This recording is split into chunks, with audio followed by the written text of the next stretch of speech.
And welcome back to Paranormal Addiction Radio. I'm Alex, aka Rainbow Owl. And I'm Dela, the voice of the North. And happy Halloween to everybody. Yeah, it's going to be a great show, guys. So what have we got planned for the show this week? We have got 3 stories, and you've got to see if they are true or not. Well, we've got 2 that are true, and 1 that's not true. So basically guess the fake one. Yeah, basically. So yeah. 2 stories are real, but 1 of them is fake. That's correct. Okay. And I'm bringing back the secret EVP. Oh, yeah. Well, I did it back when I first started Paranormal Addiction Radio, back in 2012, I believe it was. And I had this EVP secret sound. So I play a sound and basically you've got to guess what the sound is. Okay. Well, I'd have thought it'd have been putting the EVPs in that we've been getting in this house. Well, yes, yeah, I have shared that, what Dela is talking about there. If you the house got saged to death. Yeah, the house has been saged. We have been catching EVPs whilst carrying out this show, so listen carefully to the show in case we've missed one. But we have recorded them separately and put them on YouTube separately. So we've shared them so you can see what we've been catching here in our own home, in the P.A Radio headquarters, our front room basically. Yeah. Pretty scary stuff. Well, I wasn't right happy about it, were I? No. Hence why I oversaged the house. It smelled like a bonfire had gone off in the house. But, anyway, going back to the previous show.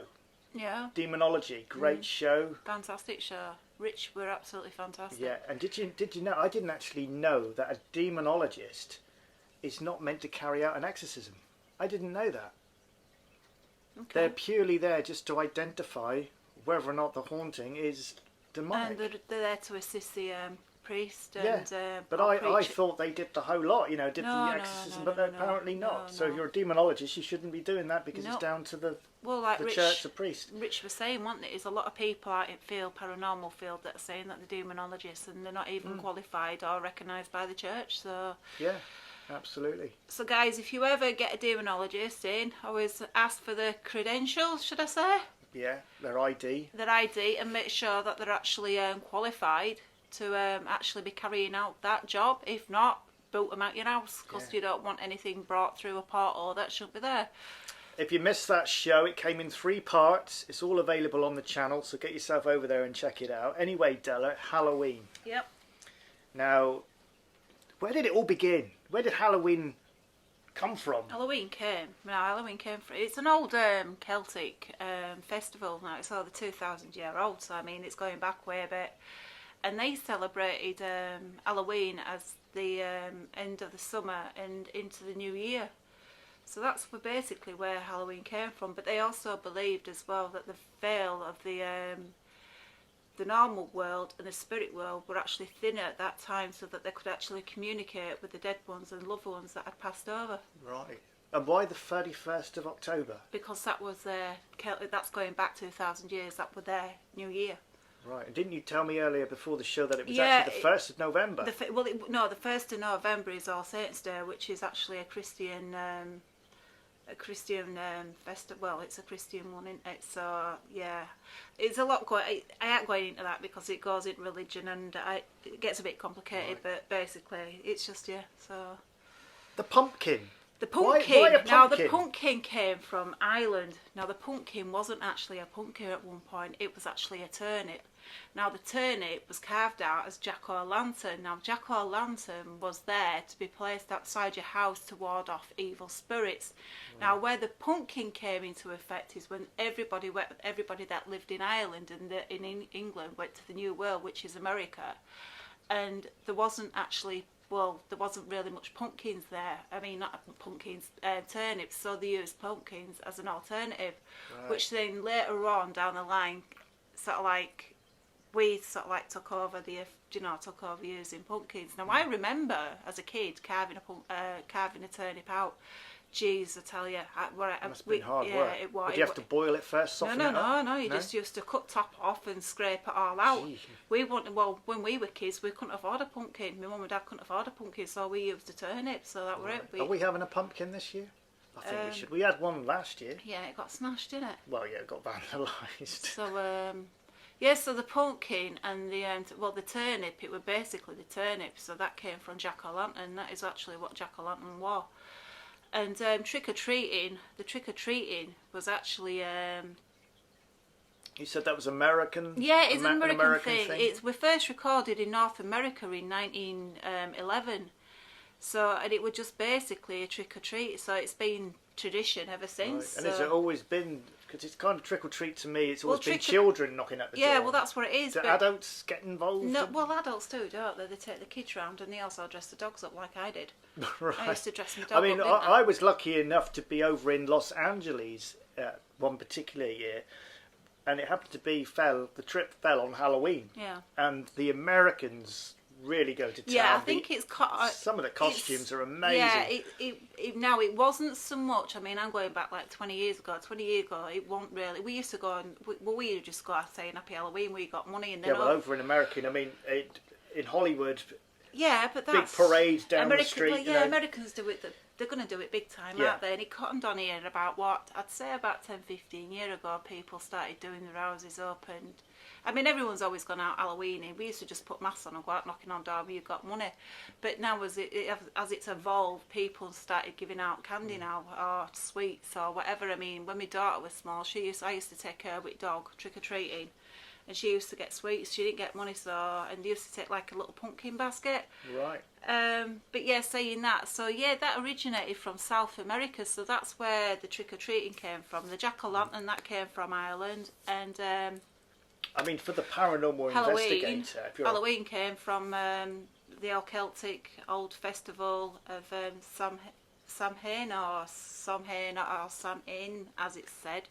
So that's where that came from as well. So it's a very old festival.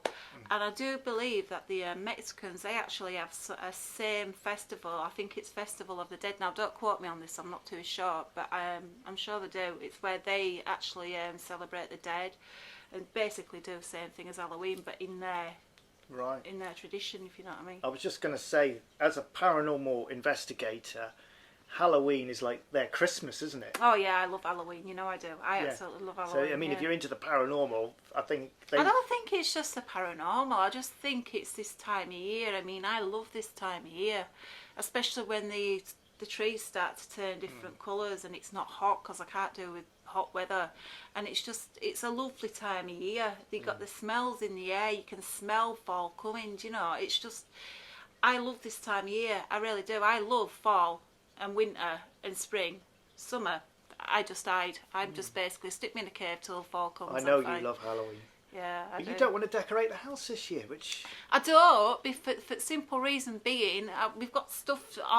We've got stuff to do, and I just not got time. Plus, I'm always here, there, and everywhere, so I just not got time to do stuff at the moment, as you know. But next year, yes, the house will be decorated. Anyway, getting on with these 3 stories. The audience, so you people listening, you have got to guess which one is the fake. We've got 3 stories. Told by myself. One by Dela. One by Kevin Graham. And one by Phil Stern, but unfortunately, Phil was struggling to get the recording to me. And he tried a couple of attempts, but failed miserably. So he sent me it, and I'm going to read it out on his behalf. So anyway, we're going to start with your story. Yeah. Now, if you listen to my story, this is where you'll catch the EPV. And the EVP. Sorry, yeah. Well, whatever. Yeah, what Alex said. You will actually catch a voice saying thunder on there, like a child shouting the dog. Now, as dogs call thunder, so you will actually, if you listen carefully, you will actually pick up it. What I might do is play that at the end of the show as well. Yeah, okay. And we'll recap on it again. But yes, so here's Dela's story. Now, this is a story that was on the old BBC website. Unfortunately, this story is no longer available. Now, this was from a soldier on training in Wales. Now, he talked about being out on training and he was in the woods. He says they was out there for a few weeks. He says, now this is where it gets strange. He said that one night the guys and himself woke up to howling. Now, remember, the UK has not got no wolves and hasn't had wolves for a good few hundred years. He says that when it went, he said it went on all night, and this really, really spooked the guys out. He says they carried on the next day doing the training, and they spoke about what they had heard. He said they were trying to rule out what they had encountered that night, and he said he just put it down to a pack of stray dogs. The next night came and they settled down in the camp and they was talking and doing what guys do. They stayed up talking and then decided to go to sleep. He says about an hour in, they heard the howling again, and this is when it got. He says this time it got too near to them. He said really too near for them. He said if too far, in fact too near for comfort. He talked about him seeing these figures in the woodlines, and he said that they were staying near the woodlines. He said that these creatures looked massive. He said, and it wasn't just one creature, there were quite a few creatures. He says from what he could make out, they was about 7 to 8 feet tall. Anyway, he said these creatures just basically stayed in the woodlines for a few hours, then disappeared. He said he also heard the horrible howling again. He says, but this was in the distance. He says, anyway, he says they went to, he says basically they tried to sleep that night and they couldn't sleep. He says then he saw the creatures again in the woodlines. He says the creatures came really near. In fact, they were that near he could hear them breathing. Now he said what he saw, the creatures, they looked to be like werewolves. He says anyway, he says it just totally scared them to death. He says anyway, they did not sleep at all that night. He says they were really, really on edge. He says from what happened, he says the next night, he says they was on edge again and they didn't really want to speak about it anymore. He said he just spoke about what they'd seen basically, and talked about it, and it really spooked him out. It just says the howling carried on again and again. He says so for 3 nights continuously he heard these howlings and what he'd seen in the woodlines, and he said and what he'd seen, and he said he actually thought it were a werewolf. So he said they just had enough. He says it totally freaked him out. He says anyway the guys just packed up and left. He says they just totally aborted the mission that they were on, because they were on a mission. This is what he was talking about. He said they were on a mission up in Welsh woods. Apparently everybody has to do that when they're going to military, so this is what it was. But what I'm trying to say is this story got put out there on the old BBC website. Like I said, unfortunately it's not there anymore. And then in the year 2002 the movie Dog Soldiers got made.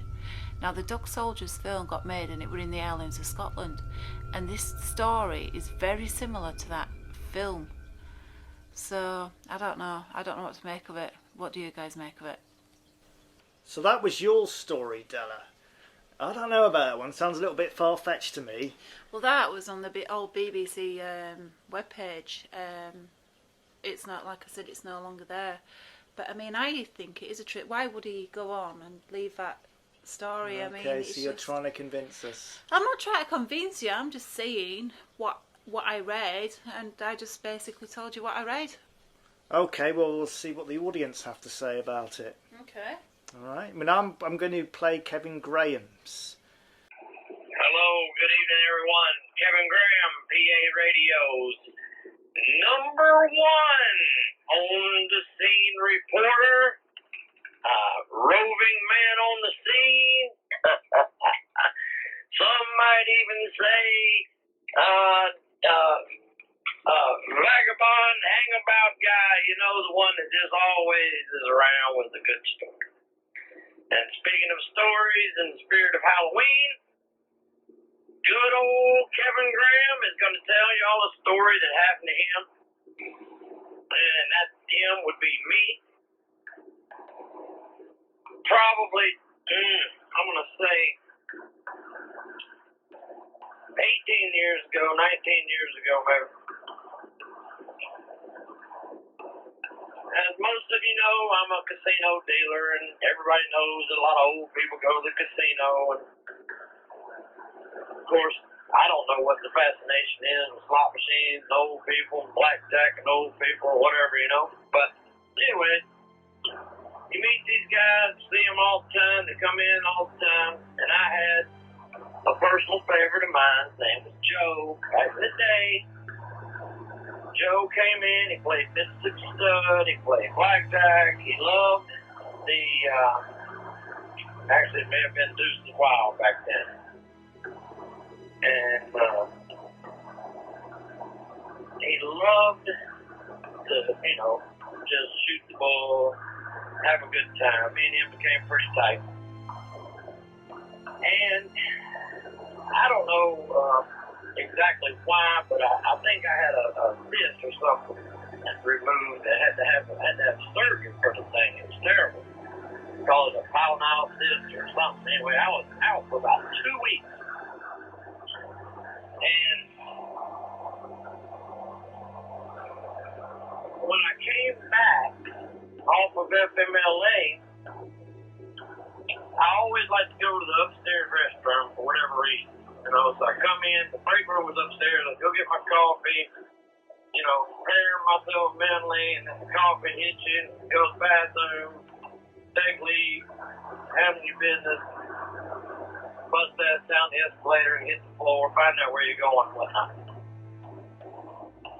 So, like I said, I just come back with my first day back off of leave, and I went to the upstairs bathroom, and I'm standing at the urinal there.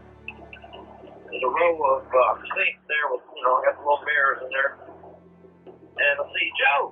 And Joe walks in looking sharp.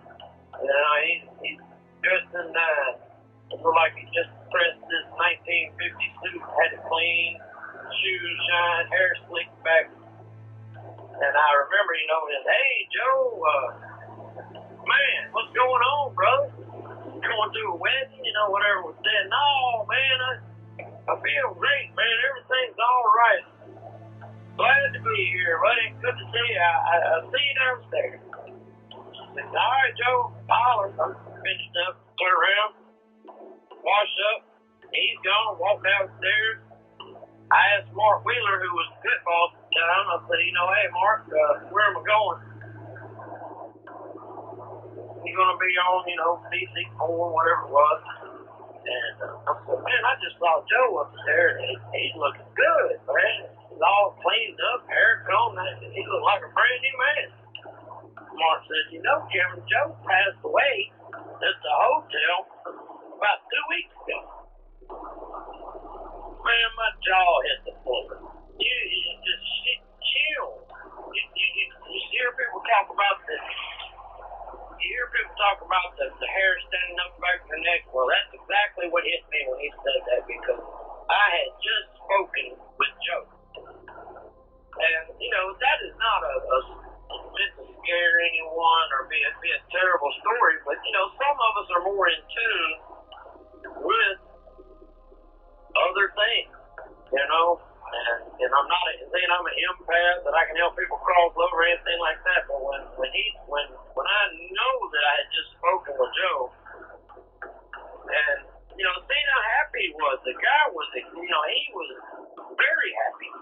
He wasn't just Joe. He was Joe 2.0, Ghost Joe, and proud of it.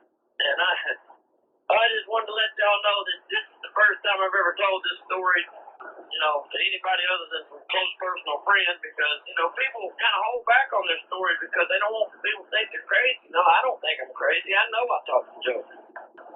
And obviously I know Joe died at that hotel. So therefore, I spoke to Joe, what would be considered Joe's ghost. And hey, in the spirit of Halloween, in the spirit of good fun, and here's one to Joe. And P.A. Radio, as always, y'all have fun. Kevin Graham signing off, boys and girls. Happy Halloween! So what do you reckon to that one then? It's a bit of a weird one, that, isn't it? Yeah. Now, could it have been possible that he saw someone that looked like Joe? It doesn't sound like it, though, does it? No. He sounds pretty convinced that it was Unless Joe. Joe's imprinted himself in that place. If he died there, he's imprinted himself in that place, and he don't want to leave. But if he was happy there, why would he want to leave? But Kevin was obviously convinced that it was Joe, thought nothing of it at the time, thought he'd just spoken to Joe, and then the next thing he gets told, no, Joe died 2 weeks ago. As Kevin said, he's a sensitive, so sensitives are more prone to seeing spirit than the average Interesting person. story, that one. I don't know about that one. Really don't. I'm on the fence with that one. You know what I'm like, though. I'm a big skeptic. Yeah, a big skeptic, Big skeptic with everything. So far, all the stories have been fake, as far as I'm concerned. Oh, well, you're just skeptic, aren't you? Anyway, let's listen this is me saying it, narrating Phil Phil's. Stern's story. Okay. In 2010, I went over to the North Island of New Zealand. Don't want to mention the exact town. I went there on a working visa, do a little work and travel since it's a pretty expensive trip, and that way I got to see more of the country. I stayed at a backpacker's hostel and applied for a job on a sheep farm out in the country. The farmer greeted me with a big lunch, and after that we had some coffee, talked a bit about where I'm from and so on. He took me down to the stables and pastures along with 2 other backpackers who were from British Columbia and South Africa, which were on the same journey as I was. Our chores included cleaning the sheep enclosures in the morning at around 6 a.m. after the sheep have been let out onto the pastures. Other things included to prepare the feeding and to check and fix the fencing around the enormous property via using an electric golf cart with a trailer with maintenance supplies on it. The first day went well, and at around 4 p.m. we ended the day with a nice dinner and a glass of wine with the farmer, his wife and a permanent employee who had been working there for over 10 years. After dinner, the employee, named Stephen, took me to the side and told me that we should stay clear of the nearby forest. Stephen told me that 2 months ago he had been charged by a wolf-like animal. Funnily, New Zealand has no big predators. I thought he was joking and started to chuckle, and that pissed him off pretty good. Stephen replied, "I warned you!" A week into the job, I started noticing a strange vibe when fixing a broken fence section with the famous wire number 5, which is used all over the country to fix things. It was starting to get dark. It was the middle of June, which is winter time in that part of the globe. I saw 2 yellow, greenish eyes looking at me from the tree line. I advanced closer to the tree line and out-jumped at least 500 pounds heavy, shaggy canine being and started to show me its teeth. I was horrified. I jumped back into the golf cart, leaving all supplies behind, and drove up to the house as fast as the vehicle allowed. I went to tell the farmer about what happened and that Stephen warned me a week back. The farmer replied, "Stephen? He died 10 years ago. How do you know of him?" I thought this was all a bad joke and drove back to the hostel in shock about what happened. I checked with my work agency and told them that I no longer planned on working at the sheep farm. They told me that there's been reports of a strange animal there, back in the days that an employer was attacked and killed. I was infuriated and told them to relocate me and the other 2 travellers. The lady from the agency then told me, "No need. They have both gone missing and the police are already on the case." So that was Phil's story, narrated by yours truly. And what do you Big reckon? Huh? What do you I think don't of that? know. Yeah, I mean, it's possible, isn't it? I don't ever rule out the possibilities of anything. Very similar to Kevin Graham's story. We saw, a ghost of this Stephen. You know. I don't know. But there again, you see, with me, I'm very open-minded, so I do believe all this But stuff. then at the end, the other backpackers went missing. Maybe, but people... maybe it was this big wolf animal that ate them or took them away or whatever. Listen, I'm not being funny. People go missing every day. So we don't know, do we? Yeah, it's a bit of a... I'll tell you now, 3 bloody good stories there. Really good. I'm got the old brain box thinking, I must admit. Yeah. But it's down to you at home. You Which do you listening think is to the decide. false one? Yeah. And we will tell you the answer on the next PA Radio. No, we should tell them. No, we'll make them wait. Oh, we will make them I wait. can't wait. We are going to make them wait until the next show, and all will be revealed. Well, if you're in that way, they'll come back and listen to us again. If you're in P.A Radio, P.A Radio, well, Paranormal Addiction Radio Group, or you're in the Dogman Werewolf discussion group, I'll tell you. No, you bloody won't, as there'll be trouble. Anyway, I'm going to do the secret EVP sound now. Another little thing for the audience to interact in and get involved. So okay. I'm going to play the sound now.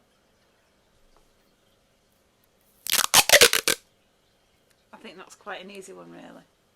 Do you know what that one is? Yeah, I think, yeah. Anyway, we'll leave it. See what people see how many. We'll play it again. So there it is again. I'll see how many people get that. I don't know if anyone can guess what that is. Put your answers down in the comments about the stories as well, which one you think's fake, and also what you think the secret sound is. And I don't know if we can do a giveaway, can we? Well, I was going to talk to you about that, but we shall decide that in the next show. So obviously tune in on the next show. Well, you might actually get something. No, we can actually do a giveaway, because if we do a giveaway, we can do it actually internationally. Because if it's something that is not what flammable... sort of thing did you want to give away? Well, it doesn't matter, no, because I was just thinking, if it's something not flammable, because you know what Royal Mail's got like, they've got terrible, aren't they, with sending stuff abroad. I mean, geez, you can't send yourself abroad without going through everything. Yeah, so we might actually, you might end up, I think we'll do a giveaway. We'll think of something to give them then. Yeah, That's the well, prize. I know, I've got What are you going to do if 20 people get the right answer? Well, we can only choose one, unfortunately, can't we? Well, we'll have to do it first one to comment then. What we can do is just put in a number generator. Yeah, well, we'll think of something. We'll do something like that. But I think we'll do a giveaway. So there will be a giveaway. We are going to give something away. I'm giving Alex away. Do you not know that? If we will give them we'll give you the giveaway if you get both answers correct. You've got to get both correct. So which one is the fake story and what was that secret sound? Here's the secret sound again. So there it is again, that's the sound. We need you to guess what that is. And also listen to the 3 stories. I'm not going to play them again, obviously, so rewind back, listen to them. And if you are a winner, you can have Alex. No, I'm off limits, I'm afraid. My passport has expired. I can't leave the country. Anyway, once again, thank you ever so much for listening to P.A Radio. Thank you to Kevin Graham and Phil Stern for sharing his story with us. And it's goodbye from me. I was just going to say, and thank you, Dela, for telling us about Halloween. Just usually it's always goodbye from me, and it's goodbye from you. You butted in. You butted in like you butt in all the time. Look, the giveaway is for Alex, so if anybody wins, you can have him. Right, goodbye. Goodbye from me. And it's a goodbye from me. And remember, stay focused. Stay safe. Stay alert and stay safe. Shut up. Stay focused, stay alert, stay safe. Oh, get on with it. Right, you're definitely having Alex. After 3, 3, 2, 1. Bye. Cheerio!